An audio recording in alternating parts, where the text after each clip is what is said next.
Hi and welcome back. This is Spectre P, and we are Spectre AI. In the previous parts of this series, we focused on how quantum algorithms should be thought about, the constraints, the representations, and the reasons most approaches fail before code is ever written. In this part, we shift gears completely. We are no longer talking at the conceptual level.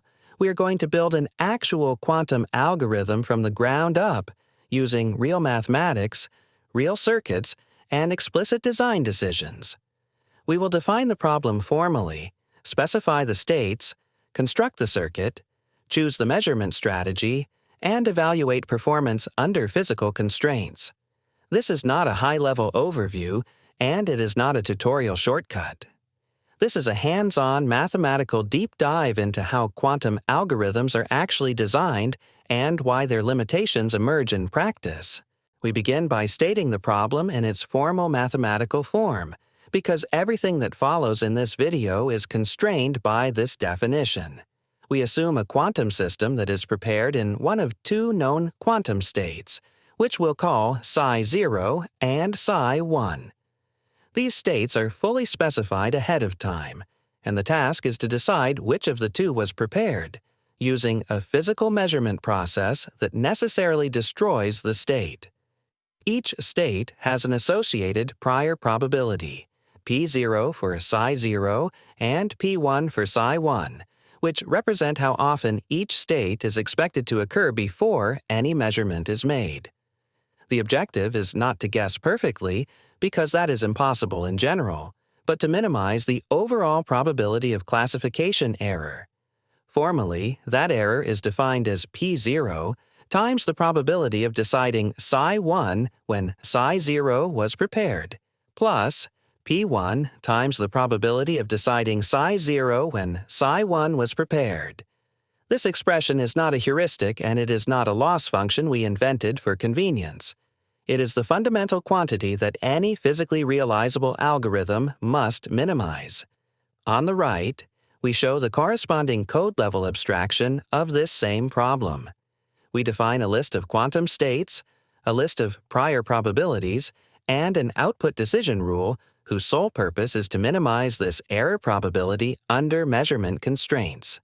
This slide is intentionally explicit because it defines the contract for the rest of the algorithm. Every circuit we build, every parameter we tune, and every result we evaluate is measured against this definition. If we change the problem statement, we are no longer solving the same problem, and that distinction matters. From this point forward, we are not discussing intuition or motivation. We are executing against this formal specification. At this point, we leave formal problem definition and move into an executable environment. What you're looking at here is a clean Python workspace using Qiskit, with no abstractions and no shortcuts. We import the quantum circuit object and instantiate a single qubit circuit with one classical bit. That's it. There are no gates, no measurements, and no parameters yet. This is intentional. The purpose of this step is to create the physical object that will carry the algorithm before we make any design decisions about how information is encoded or extracted. From here forward, every mathematical idea we introduce will correspond to an explicit circuit operation. If something cannot be implemented at this level, it does not belong in the algorithm. Here we're doing something very deliberate and very important. Before we talk about optimal measurements or decision theory, we are verifying that our quantum states are actually being prepared correctly in code and that the code runs end-to-end. We start by importing quantum circuit from Qiskit and explicitly define two known single-qubit states. The first state, psi0, is simply the computational basis state 0, implemented as an empty circuit on one qubit.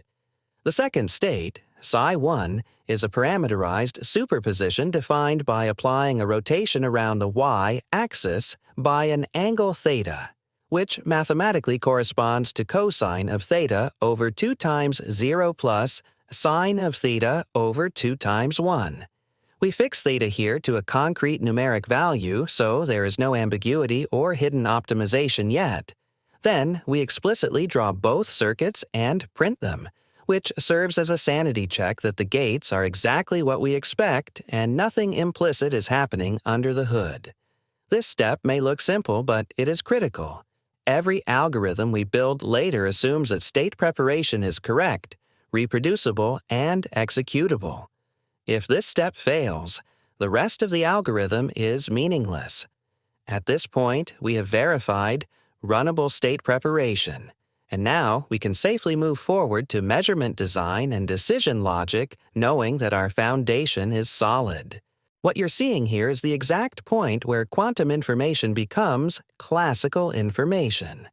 On the left is the runnable code that defines two quantum circuits, and on the right is the textual circuit diagram output produced directly by Qiskit. Let's start with the code. We define two single-qubit circuits, each with one classical bit for measurement. The first circuit, psi0, represents the state 0 and contains no gates before measurement, which means the qubit remains in the ground state. The second circuit, psi1, applies a rotation around the y-axis by theta radians, which prepares a superposition state equal to cosine of theta over 2 times 0 plus sine of theta over 2 times 1. This is implemented physically using the RY gate. After state preparation, both the circuits apply a measurement in the computational basis, mapping the quantum state onto a classical bit. Now look at the output on the right. Each diagram shows a single horizontal wire labeled Q for the qubit and a lower wire labeled C for the classical register. The box labeled M represents the measurement operation, which collapses the quantum state and writes the result into the classical bit. For psi0, the diagram shows only a measurement, because no gates were applied before it. For psi1, you can see the RY.8 gate applied before measurement, indicating the qubit was rotated into a superposition prior to collapse. The small 0 shown at the bottom of each diagram indicates the classical output bit index. At this stage, we are not yet running repeated shots or making decisions. The goal here is verification. We have confirmed that the circuits prepare the intended quantum states, apply measurement correctly, and produce deterministic, inspectable circuit structures. This guarantees that everything downstream, including repeated sampling and classification logic, is built on a correct and reproducible quantum foundation. Here we're visualizing exactly what the measurement step is doing geometrically using the Bloch sphere, which is the most concrete way to understand single-qubit behavior. The cyan sphere represents the full space of pure quantum states for a single qubit, where the north pole corresponds to the state 0 and the south pole corresponds to the state 1. The red arrow is the actual quantum state vector of our qubit. We start at the north pole in the 0 state, and when we apply the RY rotation with theta equal to 0.8 radians, the state rotates downward in the YZ plane by that exact angle. Nothing mystical is happening here. This is a deterministic geometric rotation governed by the unitary operator RY of theta. Measurement then projects this rotated state onto the z-axis, which is why only the vertical component of the arrow matters for classical outcomes. The closer the arrow remains to the North Pole, the higher the probability of measuring 0, and the more it tilts downward, the more probability mass shifts toward 1. This is the key bridge between quantum amplitudes and classical bits. Measurement is not destroying information randomly. It is converting a continuous geometric state into a discrete outcome according to the squared projection onto the measurement axis. This picture is what justifies the code you saw earlier and sets up everything that follows, because once we understand how rotations move states on the Bloch sphere, we can deliberately design circuits that control measurement probabilities in a mathematically predictable way. In the previous visualization, we saw the quantum state as a geometric object rotating on the Bloch sphere, where the angle of that rotation directly encoded how much probability weight was pushed away from the North Pole. What we're looking at now is the numerical consequence of that geometry. Once we perform a measurement in the computational basis, the continuous quantum state collapses into discrete classical outcomes, 0 or 1. The height of each bar corresponds exactly to the squared amplitudes implied by that rotation, cosine squared of theta over 2 for measuring 0, and sine squared of theta over 2 for measuring 1. With theta set to 0.8 radians, the geometry predicts a much higher likelihood of observing 0 than 1, and that's precisely what we see here. This is the bridge between quantum geometry and classical decision-making. Smooth rotations on the Bloch sphere become concrete probabilities, and those probabilities determine the statistics of real measurement outcomes.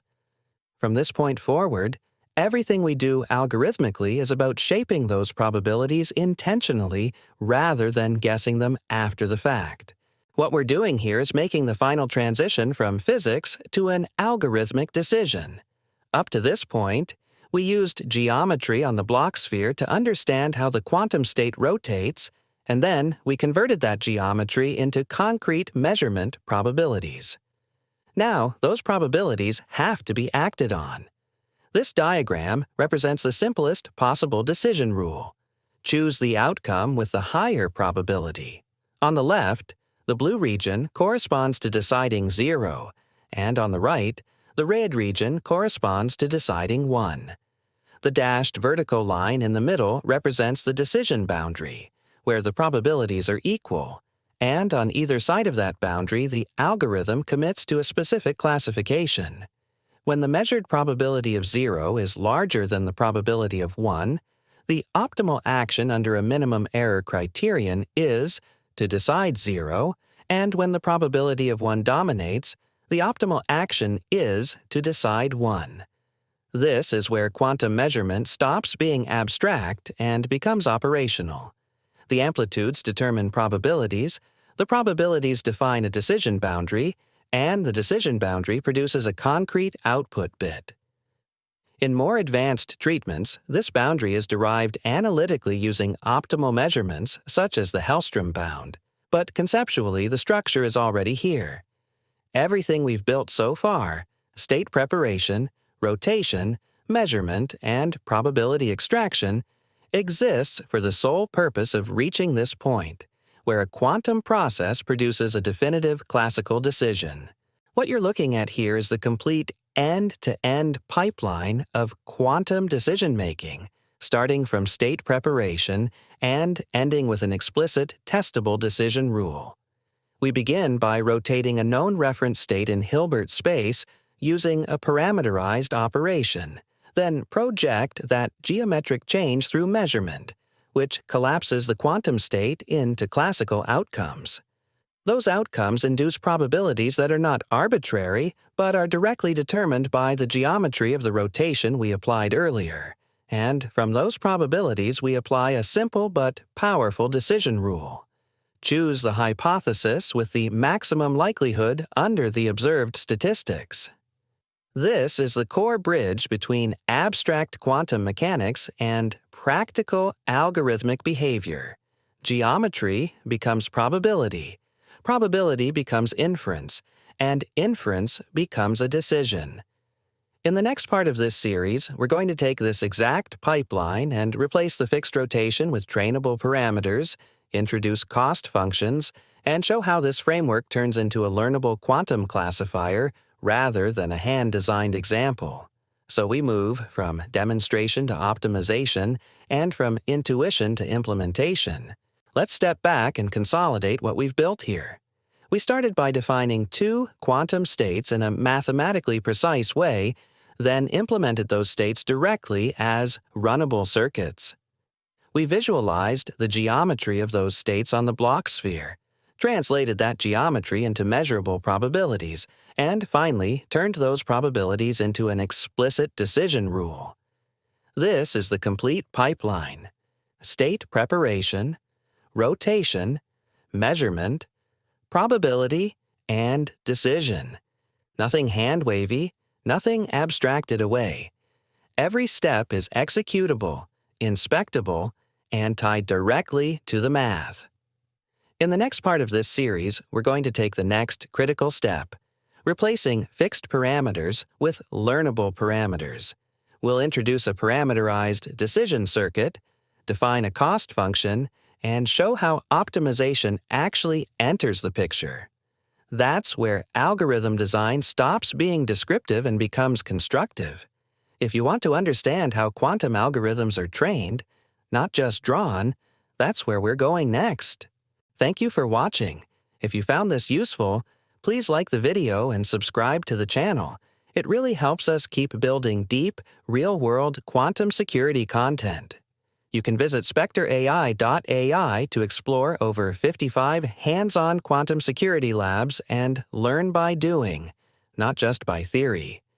If you're interested in going deeper, you can also find our books on Amazon. And finally, leave a comment and let us know what you'd like to learn next. We read them all. Thanks again, and we'll see you in the next video.